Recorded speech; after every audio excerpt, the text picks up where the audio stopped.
Que alguien me explique, ¿qué significa este modelo de oración? Padre nuestro que estás en los cielos. De acuerdo a lo que hemos estudiado, no lo que ahorita se le venga a la mente. ¿Alguien puede explicarme? Si quiere revisar sus apuntes, revise. ¿Alguien puede decirme sí o no?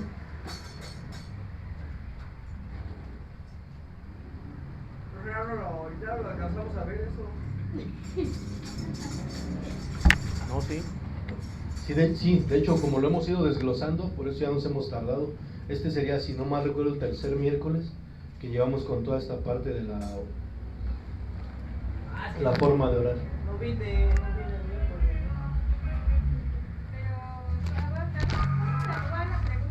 ¿Mande? De acuerdo a lo que explicamos, ¿qué significa Padre nuestro que estás en los cielos?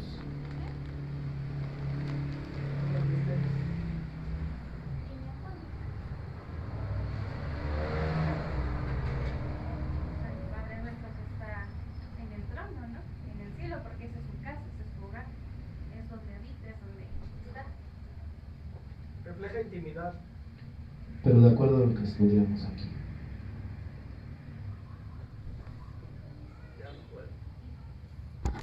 ¿Y ya está grabando?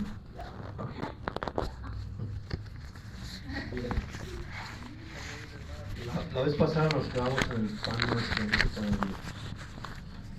Bueno, recuerde el modelo de oración, dice el Señor, vamos a Mateo 6:9. La palabra dice, ustedes orarán así: Padre nuestro que estás en los cielos.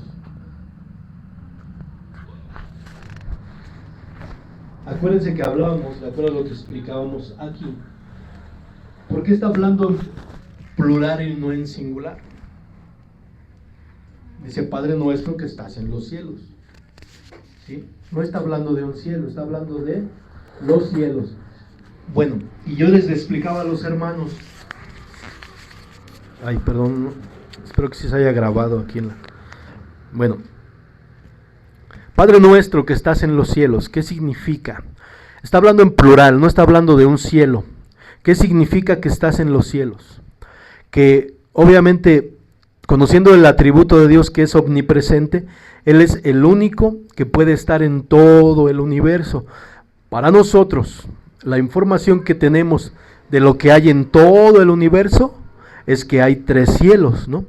Entonces, que el mismo Jesucristo esté diciendo, así te vas a dirigir al Padre Celestial, Padre nuestro que estás en los cielos, quiere decir que realmente está reconociendo que Él es el único Dios verdadero y que nos estamos dirigiendo al único Dios verdadero. ¿Por qué? Porque Él es el único que puede estar presente en todo el universo, ¿sí? No hay otro ser que pueda estar presente en los 3 cielos. No sabemos si existan más cielos, ¿sí? Pero la palabra nos habla de 3 cielos.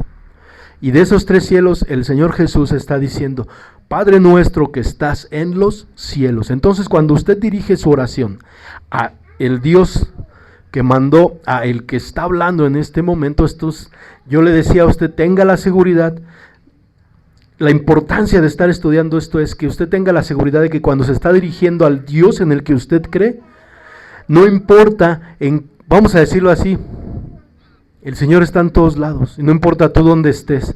Entonces ten la seguridad de que Dios va a escuchar tu oración. Eso debe de hacer que tu fe aumente en el sentido de lo que vas a pedir, porque se lo estás pidiendo al único ser, o a el ser, sería el ser, que está en todo el universo.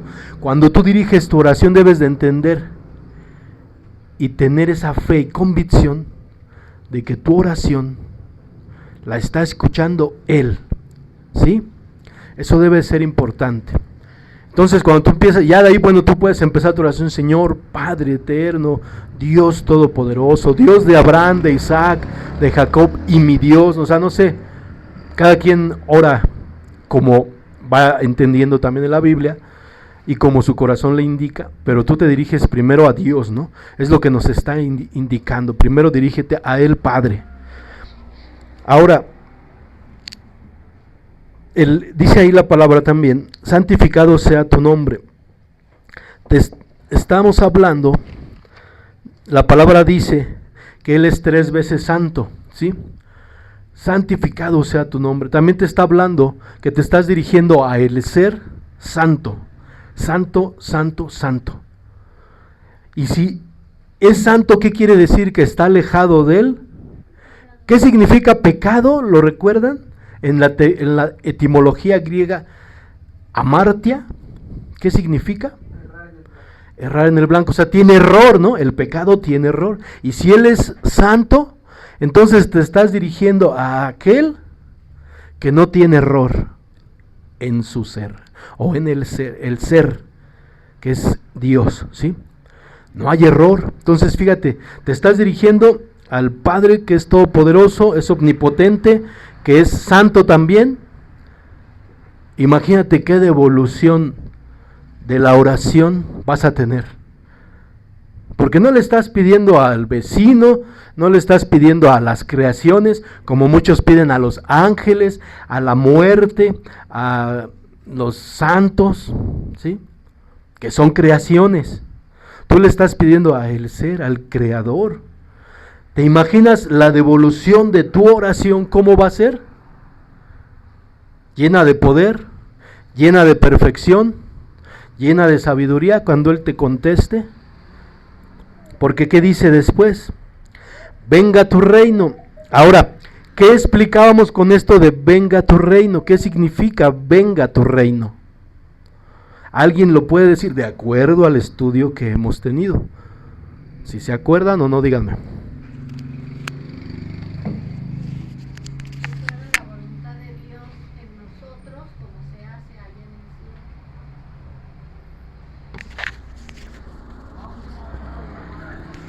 Ya estoy sudando, pero no me la va a quitar porque si no me va a enfermar. Sí, ese es el contexto, como dijo la hermana Fabi, que se haga la voluntad, venga tu reino, o sea, que se establezca el reino en nosotros, ¿sí? ¿Por qué anhelas tú el decir venga tu reino? Porque tú te reconoces como un ciudadano celestial, ¿sí? Porque si tú haces una oración así como que, no, pues, no sé, que pase lo que tenga que pasar, ¿no? O sea, porque hay muchos que oran así, ¿no? No, tú, la certeza, Señor, Padre mío, tú estás en el cielo, tú estás en todo. Tú, o sea, por así decirlo, Padre, no, Padre mío, tú estás en todo el universo. Y tú eres santo, en ti no hay error. Y hoy me dirijo a ti, Señor. Venga tu reino. Y no solo venga tu reino en este mundo, sino ven, como dijo la hermana, y como hemos explicado, ven, que venga el reino, que se establezca el reino. O sea, porque lo siguiente es, hágase tu voluntad, que se cumpla tu agenda, que se cumpla tu itinerario, es decir, como es allá arriba, que se haga aquí en la tierra, en mi vida también. ¿Cómo es allá arriba? Sin error, hay adoración, nadie desobedece a Dios. Y así que se establezca ese reino en mi corazón, para que yo también no desobedezca a tu voz, no desobedezca a Dios, y que se haga tu voluntad. En el cielo se hace la voluntad de Dios. Todos dicen, santo, santo. ¿Qué dice en Apocalipsis de los 24 ancianos? Que se postran, tiran sus coronas y adoran al que vive por los siglos de los siglos. Entonces, si tú vas a querer que se establezca el reino en tu corazón y que venga el reino y que se haga la voluntad, ¿qué tienes que hacer? Humillarte y decir, Señor, que se haga tu voluntad.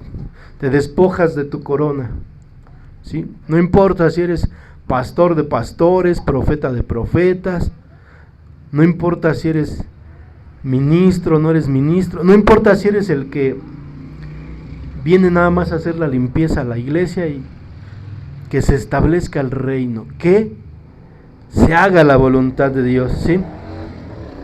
Entonces estos puntos son muy importantes. Es algo que debe de afianzar tu fe cuando tú estás haciendo oración, que no te estás dirigiendo a cualquier ente, cualquier espíritu, no.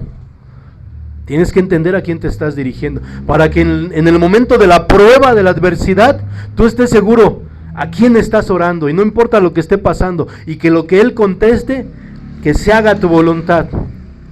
Que se haga la voluntad de Dios en la vida de cada uno de nosotros. Y de pronto tal vez también en confianza oramos, y si de pronto no se cumple a lo mejor lo que estás pidiendo, entonces también tienes que entender, no se cumplió por algo, o se cumplió de una manera diferente, ¿no? A lo mejor tú lo querías de una manera diferente, se cumple de una manera diferente, y ahí es donde hágase tu voluntad. Hablábamos de que el Señor puso en obra o ejecutó lo que la misma palabra nuestro Señor Jesucristo, que Él estaba narrando aquí en el sermón de las bienaventuranzas. En Él, ¿en dónde puso en práctica esto? En el Getsemaní, ¿sí? Cuando dice que esta copa pase de mí, pero que no se haga mi voluntad, sino que se haga tu voluntad. Él mismo se sujetó a las propias palabras que Él dijo, y obviamente lo que Él dijo se lo dijo Dios, ¿no? Porque yo les he dicho lo que he oído de mi Padre. ¿Se acuerdan de esa parte en la Escritura? Yo les he dicho lo que he oído de mi Padre. Es decir, Él mismo se estaba sujetando a la autoridad que era Dios. Entonces tú y yo nos debemos de sujetar, que se haga tu voluntad en mi vida. Amén. Bien, entonces ahora también veíamos este contexto. El pan nuestro de cada día, que es en lo que nos quedamos la vez pasada. Esto también es importante entenderlo, porque no es nada más el decir, pues ya comí, ¿no? Porque muchas veces somos muy ingratos y muy malagradecidos, no agradecemos, somos payasos a veces para la comida, y no entendemos cómo viene todo el concepto detrás de todos los alimentos, ¿eh? Como yo te decía, te he explicado por qué creo. Sí, yo creo que sí van a poder contestarlo, porque ya se los he explicado. ¿Por qué creó a Dios, por qué Dios creó al hombre en el sexto día? Con levantamiento de mano, a ver. Adelante.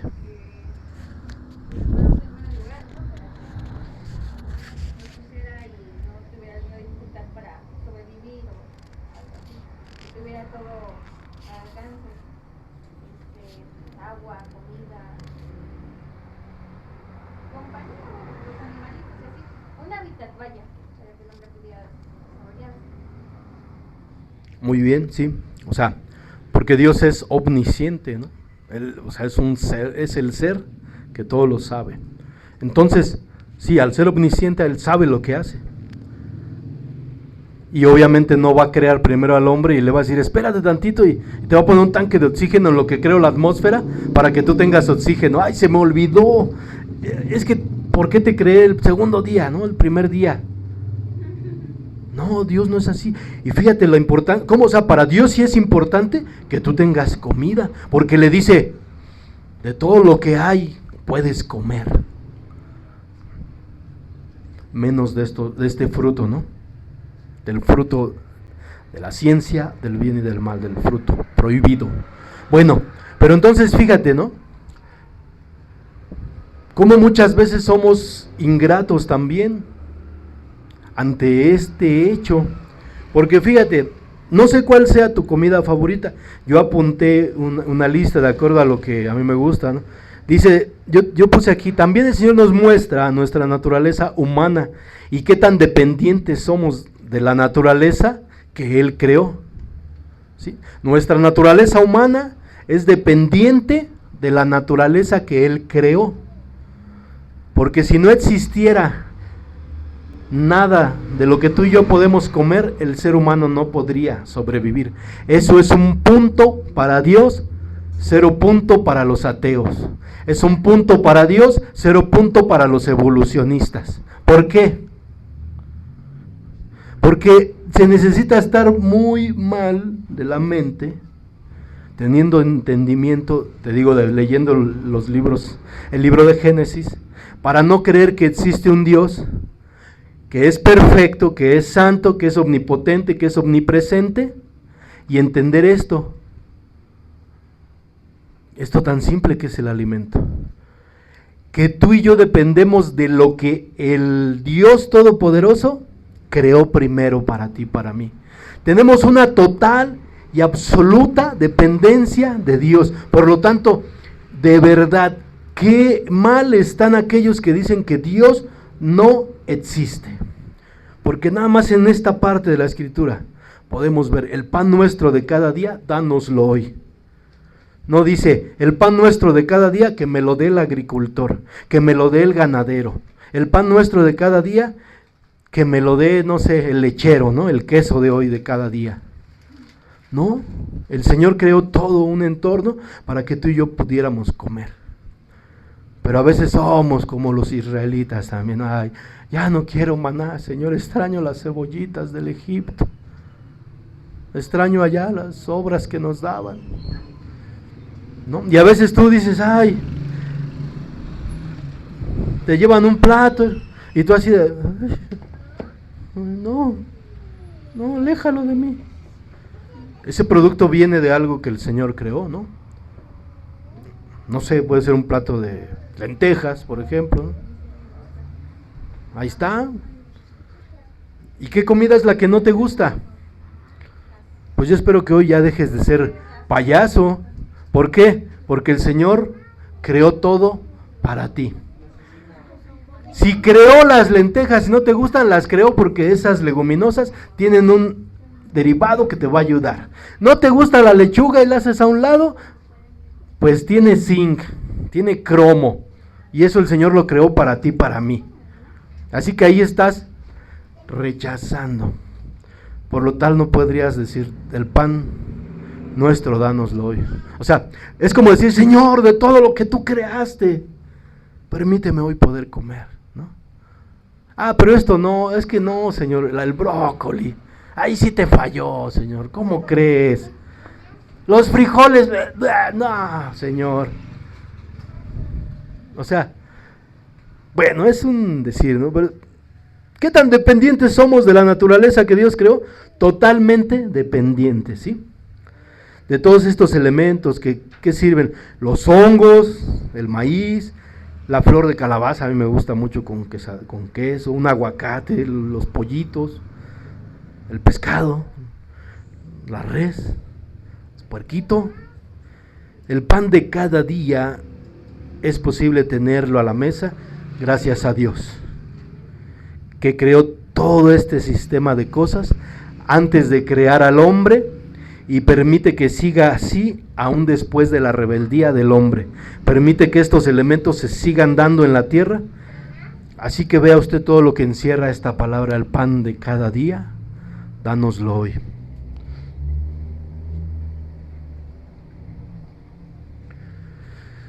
Y fíjate, también a veces, porque muchas veces al principio o hace años, yo llegué a escuchar, te dije la vez pasada que llegué a escuchar mensajes cuando yo era chavito.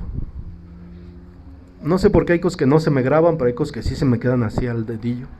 Y decían que no se refería a que cómo Dios, siendo tan perfecto, y cómo se iba a andar preocupando por cosas banales. No, que Él se refería a un alimento espiritual y sólido para que tú fueras un campeón. No. ¿Se puede hablar de eso? Sí. Pero no, ¿qué crees? Que Dios también se preocupa por eso. Porque te acuerdas que citamos un texto, Salmo 37, 25. Vamos a Salmos 37, 25. Entonces, habiendo oído todo esto, que tú le pides al Dios Todopoderoso, aquel que está en todo el universo, aquel que es santo, 3 veces santo, y que en su santidad no cabe la imperfección, fíjate lo que le vas a pedir. Estás pidiendo pan, alimento necesario, y no estás pidiendo nada en contrasentido de Dios, porque por eso te estoy diciendo, Dios creó todos los elementos hasta el 5.º día, para que en el 6.º día fuera creado el hombre. Entonces no hacemos mal en pedir alimento, sustento para nuestro hogar, que nuestra casa sea bendecida con lo esencial como es el alimento, porque la palabra de Dios dice en el Salmo 37, 25, ¿qué dice? Yo quisiera que lo leyera una persona, a ver, ¿quién quiere pasar aquí valientemente a leerlo? No, ya se fue. Tú, sí. ¿Pero ahí? ¿Ahí qué? Bueno, O sea, me paro acá o desde aquí. Bueno, léelo. Con esto. Quiero ser anónima. La palabra de Dios dice: joven fui y he envejecido, y no he visto justo desamparado, ni su descendencia que mendigue pan.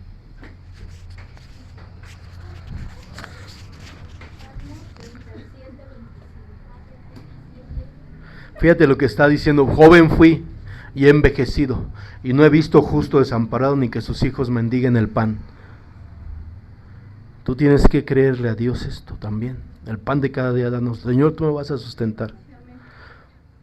Tú puedes estar, sí, con situaciones económicas. Y bueno, como veíamos en la prédica del domingo, también tienes que analizar si estás viviendo una vida desordenada en el aspecto del dinero y por eso no llega el dinero. Y tienes que atacar y trabajar eso, ¿no? El domingo que viene vamos a dar la conclusión de cómo librarnos de eso, ¿no? De las deudas y todo eso. Pero al Señor ciertamente sí le interesa que tú tengas la cobertura de lo esencial como es el alimento. Y si tú pones tu fe y tu confianza en Él, pero también, obviamente de la mano de eso, no sé, en el caso de las mujeres que administran los gastos que les dan sus maridos, dice la palabra de Dios, que la mujer sabia edifica la casa y la necia con sus manos la destruye, ¿sí? La necia, o sea, si estás malgastando el dinero como mujer, si no lo estás administrando, pues obviamente sería un contrasentido que le pidas al Señor, danos el pan de cada día, cuando oye, bueno, sí, pues te lo daría, te lo estoy dando, pero tú te lo estás malgastando. O viceversa el hombre, ¿no? También, oye, pues es que sí te doy, pero tú te lo gastas en alcohol o te lo gastas en esto, en aquello. Entonces debe de haber un equilibrio también en lo que le pedimos a Dios y nuestras acciones, ¿vale? Pero sí es importante, lo que al Señor le interesa es eso. Sí le interesa. No está hablando de lo que Él dijo, yo soy el pan que bajó del cielo, no está hablando de eso. No está hablando tampoco de la Santa Cena, no está hablando del pan de la Santa Cena. No. Está hablando de algo así tan simple como es el alimento, ¿sale? Bueno, ahora vamos a lo que sigue. ¿Qué sigue ahí? 12, ¿qué dices, hermanos? Mateo 6:12.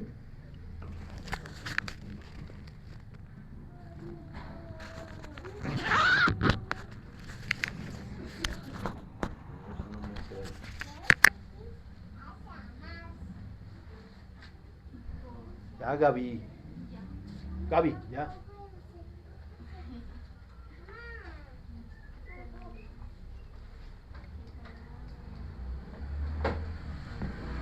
Y en la palabra de Dios dice, Mateo 6:12, y perdónanos nuestras deudas como también nosotros perdonamos a nuestros deudores, ¿sí? En otras traducciones habla de pecado, deudas, pecado.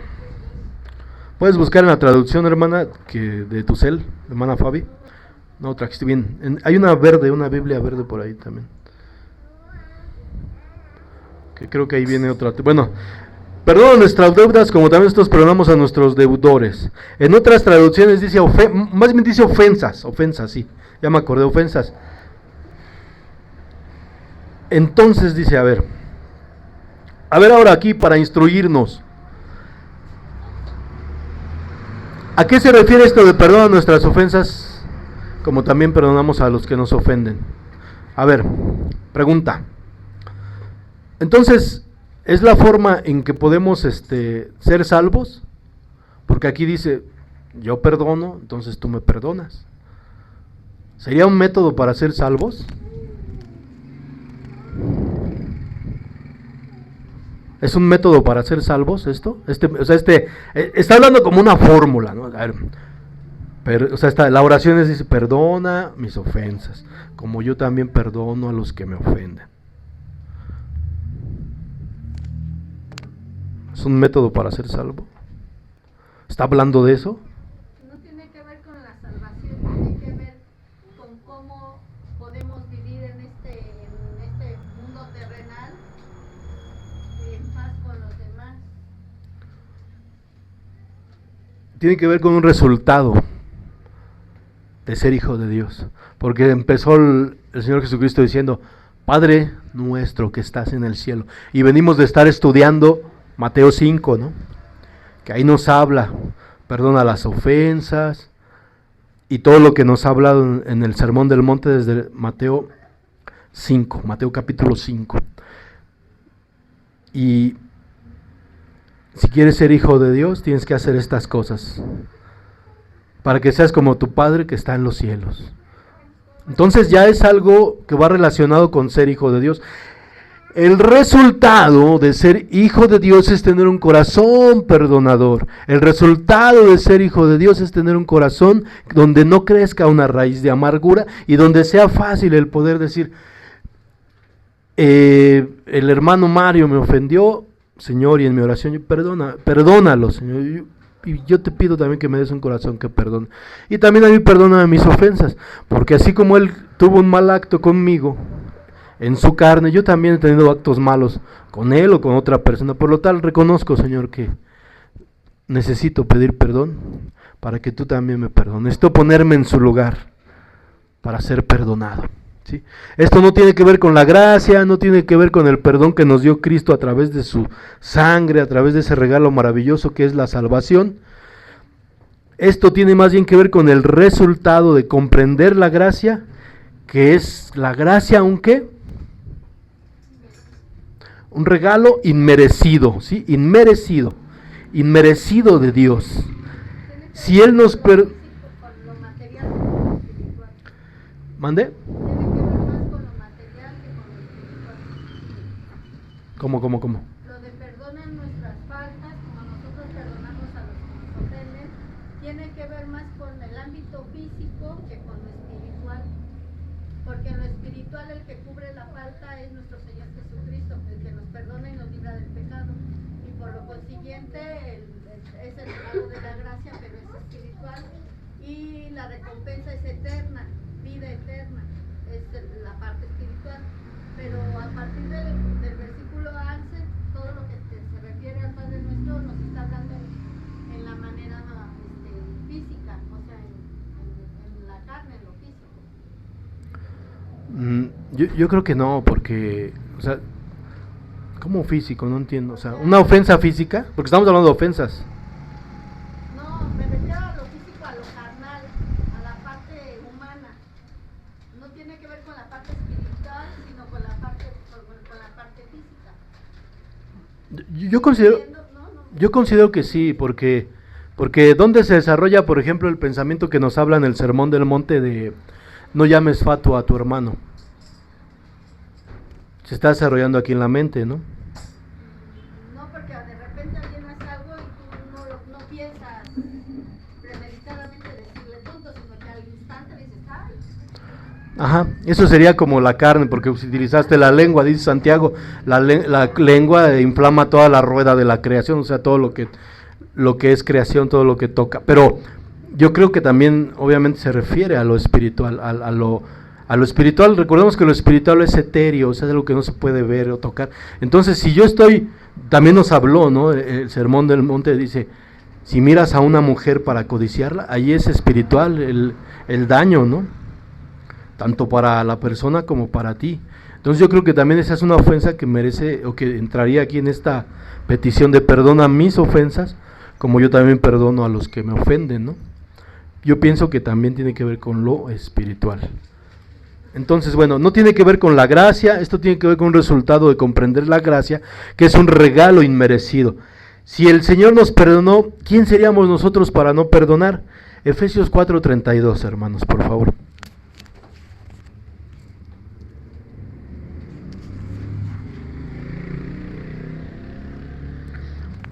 Y en sí, el resultado de todo esto.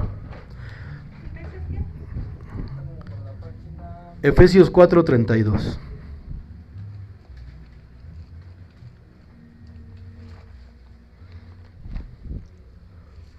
Está después de Gálatas. Tal vez sí, más o menos, porque luego vienen diferentes.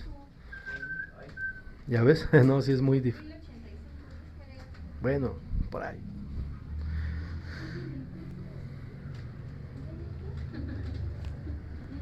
Dice la Escritura, Efesios 4:32. Y fíjate, aquí estamos hablando de este modelo de oración.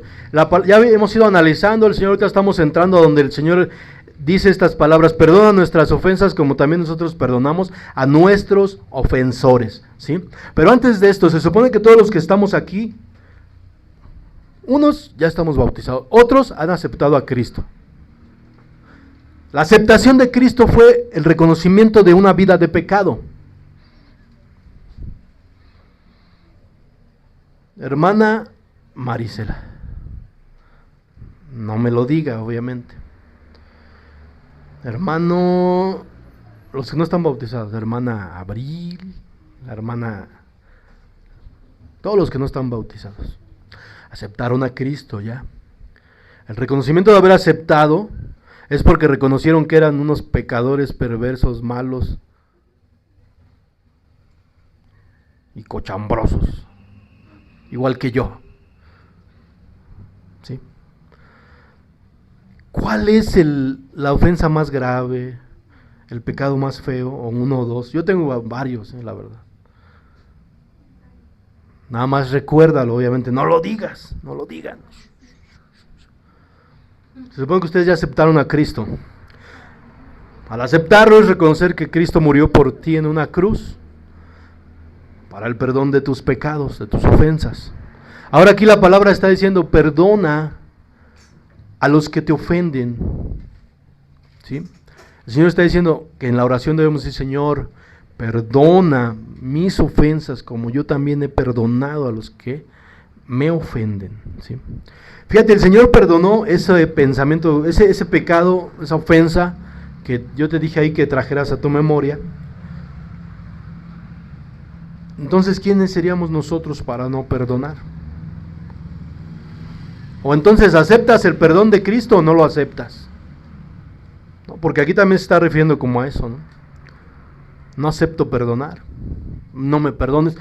O sea, ¿y qué? No me perdones tú tampoco. ¿Y qué? No quiero tu perdón. Pero yo no voy a perdonar a ese Mario.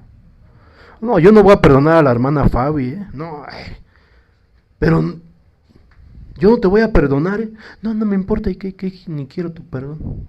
Prefiero vivir con mi rencor hacia la hermana Fabiola, con mi resentimiento, y cada que la vea le voy a estar la puerta.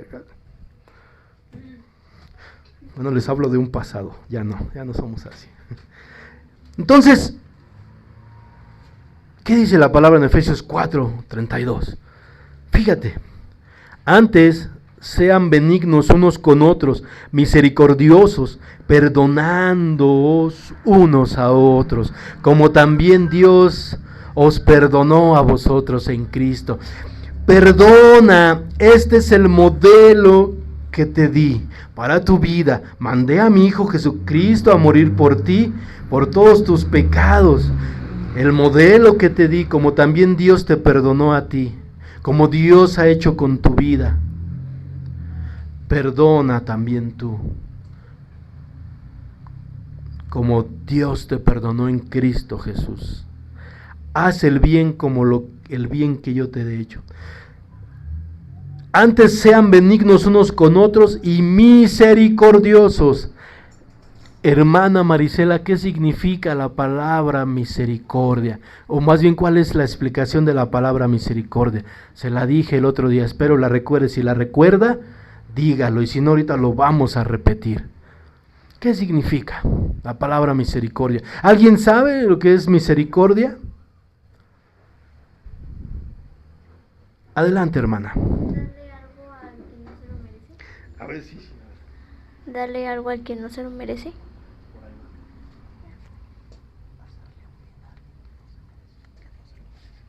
Hacerle un bien a alguien que no se lo merece. Sí lo dijo re bien, Lara. Misericordia es hacerle un bien a alguien que no se lo merece. La paga del pecado es la muerte. Tú y yo merecíamos morir, porque estábamos muertos en nuestros delitos y pecados, y lo que nos esperaba, de acuerdo a la sentencia, te había agarrado la patrulla, la policía en flagrancia, la policía espiritual, y todos sabían, ahí veían, el hermano Julio mentiroso, ratero, chismoso, drogadicto, alcohólico, adúltero, mentiroso, fornicario, idólatra, hechicero, chismoso, pitañoso, metiche. Y ahí te agarró la patrulla espiritual y ahí te tenían. Pero la patrulla espiritual maligna, el acusador, el que nos acusa de día y de noche. El que tenía el acta de los decretos, la lista. Aquí está la lista de Fabiola, aquí está la lista de Andrea, aquí está la lista de Maricel. Aquí está, a ver, ¿cómo le vas a hacer bien, señora, a ese o a esa? O sea, dice el acta de los decretos, ¿no? Que nos era contraria. Dice la palabra de Dios en Colosenses. Anulando el acta de los decretos que había en contra de nosotros y que nos era contraria, despojando a principados y potestades de esa acta, la clavó en la cruz nuestro Señor Jesucristo. Por lo tanto, Él perdonó todas tus ofensas. Por lo tanto, cuando tú y yo estábamos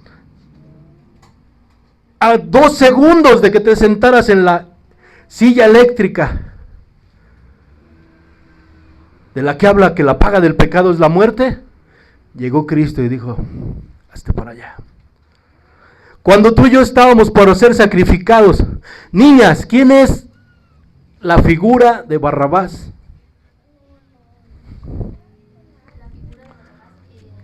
¿Qué simboliza? Barrabás simboliza, Eso, ¿cómo se aprenden? Ahí está. Bendito sea el Dios Todopoderoso. Dale un aplauso a su Dios. Que están siendo instruidas esas niñas. Dice el Salmo, ¿con qué limpiará el joven su camino? Con guardar la palabra de Dios. Benditas sean estas niñas.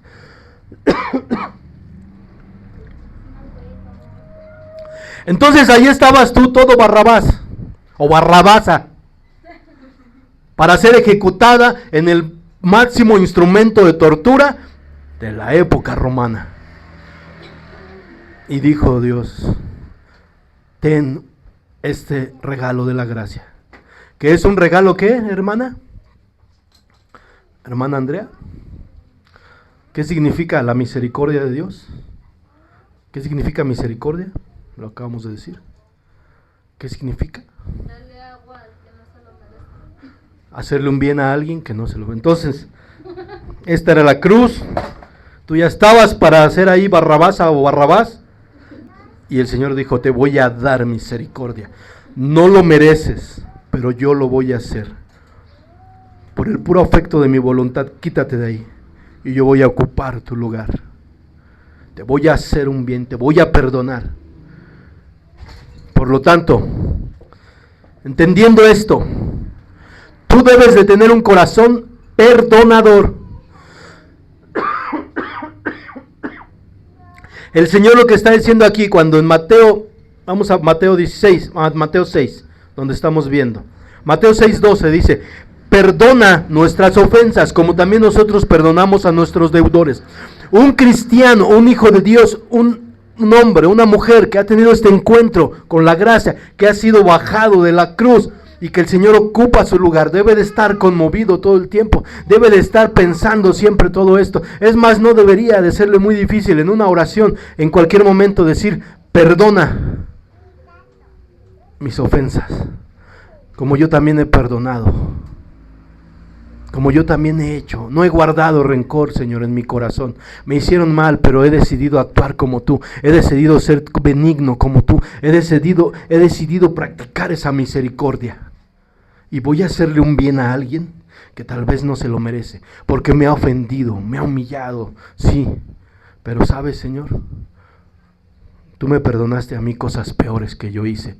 Cosas que nadie sabe.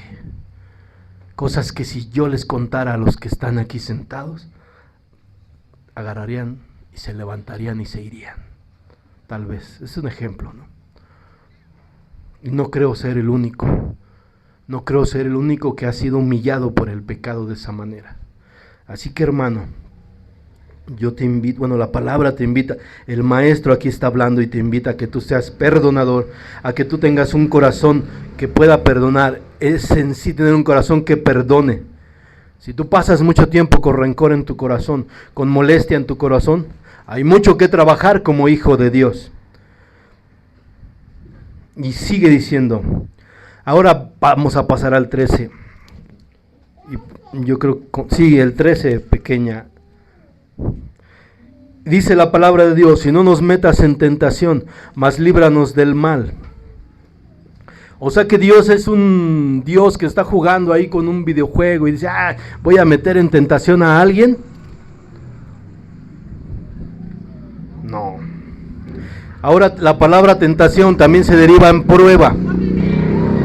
Es algo así como no nos dejes estar en la prueba. La explicación hacia esto de que Dios no es un Dios que esté poniéndote a pruebas así o tentaciones. Dios no puede ponerte en tentación porque Él es santo. Pero aquí también la palabra tentación es prueba. ¿Sí? A veces sí permite que pasemos por las pruebas.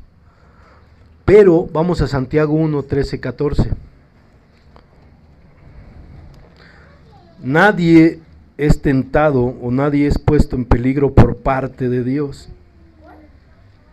Santiago 1, versículo 13, 14. Ay, ya lo encontraron más rápido que yo. Estas niñas vienen con todo, ¿eh?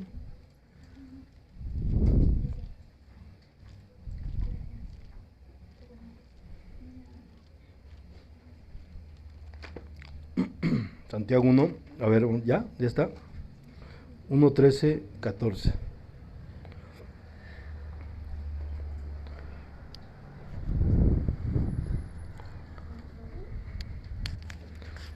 La palabra de Dios dice, Santiago 1, 13, 14, cuando alguno es tentado, no diga que es tentado de parte de Dios, porque Dios no puede ser tentado por el mal, ni Él tienta a nadie. O sea, no anda por ahí poniendo en tentación a nadie, sino que cada uno es tentado cuando de su propia concupiscencia es atraído y seducido.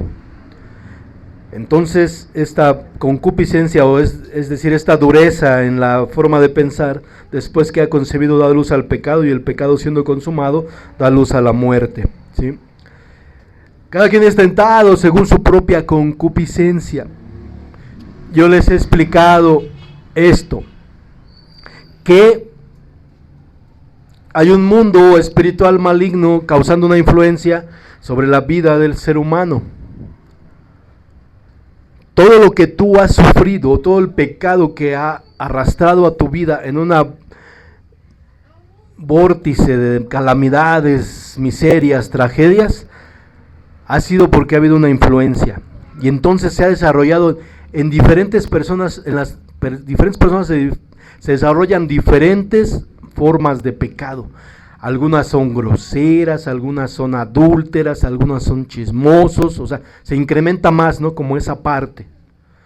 Algunos llegaron a los pies de Cristo, eran rateros, y bueno, empezaron a cambiar. Pero cada quien es tentado según su propia concupiscencia. Entonces hay cosas con las que tú llegas a la iglesia, a los pies de Cristo, se puede decir con estos defectos, esta manera de pensar, porque tú antes hacías lo malo, ¿no? Tú y yo antes hacíamos lo malo. Tenías un amante, pues tú ibas y te justificabas.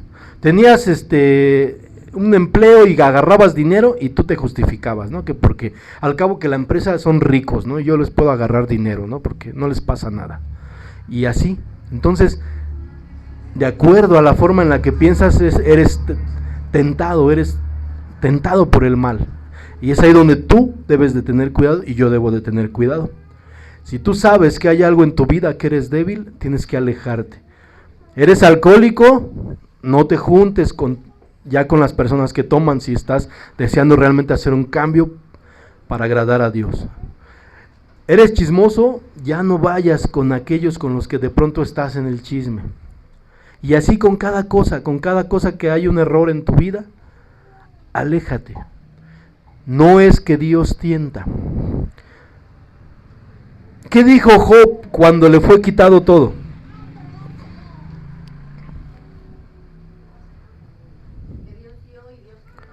Jehová Dios dio y Jehová Dios quitó. La pregunta sería, ¿quién le quitó a Job todo lo que tenía? Entonces, ¿Dios quita? ¿Dios hace mal a los suyos? Porque dice que era un varón justo, recto y temeroso delante de Dios. ¿Quién quita? Satanás. ¿Que Dios lo permite? Sí, pero Dios no anda por ahí planeando cosas malas, ¿eh? Porque también la palabra dice que subieron los hijos de Dios, dentro de ellos iba el enemigo, o sea, Satanás. Empezó a hablar mal de Job, y así también él provoca esas pruebas en tu vida. Y de pronto tú te estás acercando a los pies de Cristo y sale una situación, sale otra, porque el enemigo anda como león rugiente, buscando a quien devorar, buscando poner tropiezo. Pero no digas, y no debemos decir que somos tentados por parte de Dios. Y la palabra aquí dice,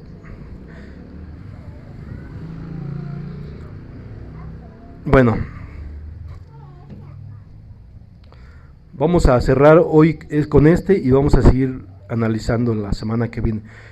Tentación, pon en tu anote ahí. Tentación, ¿y qué es lo que vamos a explicar la semana que viene? ¿Qué es la tentación? ¿Qué es caer en la tentación? Y tentación, vas a ponerle ahí, tentación, y pon un signo de igual, o 2 puntos, y vas a poner atracción, provocación, incitación. Su libreta, hermana. Ya había agarrado una libreta, ¿no? De aquí. Y luego, póntela.